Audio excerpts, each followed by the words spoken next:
Ladies and gentlemen, the President of the Republic of the Philippines, His Excellency Ferdinand R. Marcos Jr.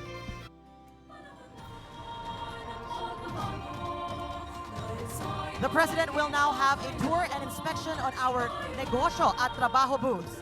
He is joined by Department of Trade and Industry Secretary Maria Cristina Roque, Pasay City Mayor Imelda Calixto Rubiano, Go Negosyo founder and ASEAN Business Advisory Council Philippine Chair, no other than Mr. Joey Concepcion, SM Supermalls Executive Vice President, Mr. Joaquin L. San Agustin. The Negosyo at Trabaho booths include the following. We have with us Kettle Corn, Globe Business, GCash, Cebuana Lulier, Philippine Chamber of Commerce and Industry, Association of Filipino Franchisers Incorporated, Philippine Retailers Association, People Management Association of the Philippines, Philippine Association of Legitimate Service Contractors, Philippine Franchise Association, PLDT Enterprise, Maya, CDO Foodsphere, Mr. Donut, Minute Burger, iFern, Kim's Diary, The French Baker, The Table Group, Wendy's, North Park Noodle House Incorporated, Hotel Sogo, CMG Retail Incorporated.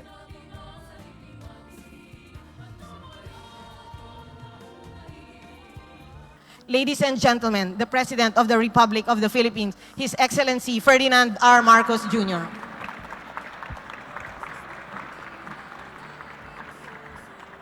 Thank you, Trade and Industry Secretary, Secretary Chris Roque, who I was listening to Joey when he introduced her to say that she is one of the hardest working cabinet secretaries.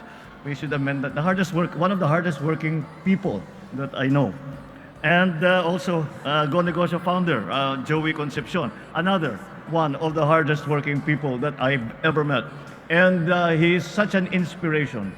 Dahil kami sa trabahong ito, matagal na rin namin ginagawa ito na pinopromote natin mga MSMEs. But Joey has been doing this for decades. And it is clearly a labor of love for him. And we should be very grateful to have champions for MSMEs like Joey. The Pasay City Mayor, Mayor Emmy Calixto Rubiano, my fellow workers in government, our partners in the private sector, distinguished guests, ladies and gentlemen, magandang umaga sa inyong lahat. Masaya akong na makasama kayo ngayong araw upang ilunsad ang trabaho at negosyo. Marami sa mga kababayan natin na nagsimula sa maliit na pangarap, isang food cart sa kanto, isang pwesto sa basar, isang online store na pinapatakbo na nagsimula lamang sa kanilang mga bahay. Ngunit hindi madali ang pagsimula at pagpapalago ng isang negosyo. Maraming MSME ang nahaharap sa iba't ibang hamon, kakulangan ng puhunan, limitadong access sa mamimili, access to market, mabilis na pagbabago ng ekonomiya at ng teknolohiya. Kasabay nito, marami ring mga kababayan natin ang nahihirapang makahanap ng trabaho, lalo na yung mga tumutugma sa kanilang kakayahan at ang kanilang pinag-aralan.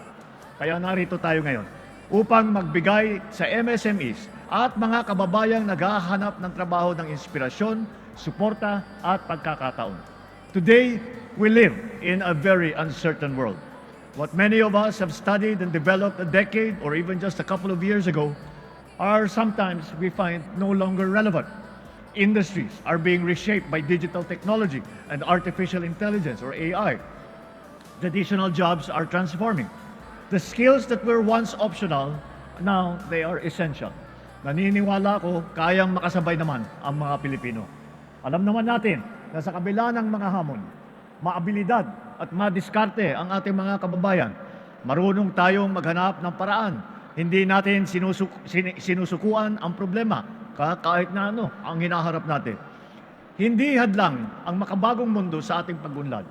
Bagkus, gagamitin natin ito upang magtagumpay pa sa buhay. Panatilihin lang natin ang tiwala sa ating mga sarili. Huwag matakot sa teknolohiya. Pagbutihin ang ating mga kakayahan at samantalahin ang pagkakataon na dumadating sa atin. Tulad na lamang ng pagkakataong ibinibigay ngayong araw, ang trabaho at negosyo na programa ng Go Negosyo. Dito, may learning session kasama ang industry expert at thought leaders at magbabahagi ng kanilang kaalaman at karanasan sa larangan ng pagnenegosyo. May job fair na nag-uugnay sa ating mga kababayan at employer mula sa iba't ibang sektor. May mga one-stop shop pa na serbisyo na isinasagawa ngayon para magbigay ng pre-employment assistance at advisory service ang ilang ahensya ng gobyerno gaya ng DTI, ng TESDA, BIR at iba pa. Makakaasa po kayo na patuloy ang administrasyon na ito sa pagpapaunlad ng kasanayan ng ating mga kababayan. Ang pagpapalakas ng mga programang makakatulong sa bawat Pilipino na makahanap ng trabaho.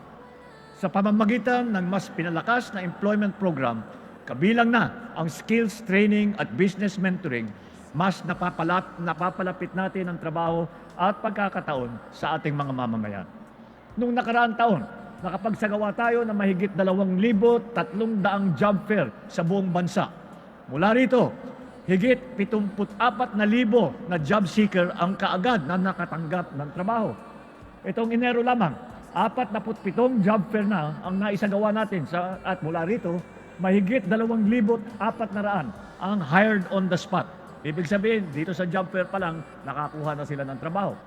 Kasabay nito, pinapalawak din natin ang mga programa para sa reskilling, upskilling, at saka yung enterprise-based training ng ating mga manggagawa.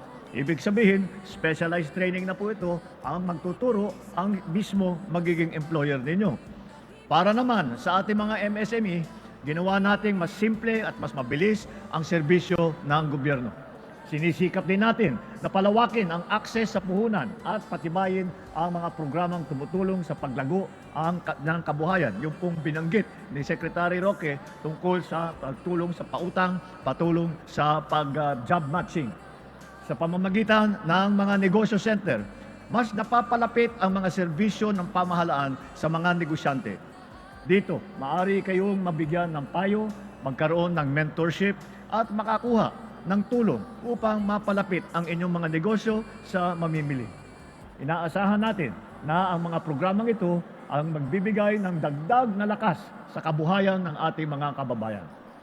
Ang isang sari-sari store owner ay maaaring makapagpalawak ng negosyo sa pamamagitan ng itinatawag na e-commerce. Ang isang bagong graduate mula sa probinsya ay hindi na kailangan pang lumuwas sa Maynila upang magtrabaho, basta't may sapat na kasanayan at internet. We equip our people not only to survive, but to succeed in this changing world. Sa layuning ito ng pamahalaan, katuwang natin ang ating mga kaibigan at partner sa pribadong sektor. Through the advocacy of Go Negosyo, we promote a positive mindset towards business, not as a last resort, but as a strong complement to our collective role in nation building. Truly, we cannot diminish the role of the private sector in helping the government address employment gaps, from identifying skills needed by industry to easing the path of doing business in our country. Kaya't hinihikayat ko po kayong lahat dito na pakinabangan ang learning session. Gamitin po ninyo ang kaalaman mula doon upang mapalakas pa ang kakayanan ninyo dito sa trabaho at negosyo. Because when we build skills, we build confidence. When we create jobs, we restore the dignity of our people. And when we strengthen our economic foundations, we build a stronger nation for tomorrow. Maraming salamat po. Mabuhay ang mga negosyante at manggagawang Pilipino. Mabuhay ang bagong Pilipinas. Thank you, Mr. President. And now may we request the President to kindly grant us a group photo downstage. We'd like to invite everyone to please come forward so you can be part of this monumental photo that we will be creating today para sa negosyo or Go Negosyo launch trabaho at negosyo. We'd also like to invite everyone to kindly please squeeze in towards the middle so we can find space for everyone. Lahat po na nasa likod, maaari pong sumama, lapit lamang po kayo. Alright, looks like everyone is ready. Sa ating mga photographers, handa na rin po ba kayo? Alright, ready at the count of 3. Give your smiles. 1, 2, and 3. Thank you, Mr. President, for granting us a photo opportunity. Maraming salamat po. That concludes our program for today. Thank you, Mr. President, for gracing the launch of Trabaho at Negosyo. Once again, ladies and gentlemen, the President of the Republic of the Philippines, His Excellency Ferdinand R. Marcos Jr. Let's all give him a big round of applause, please.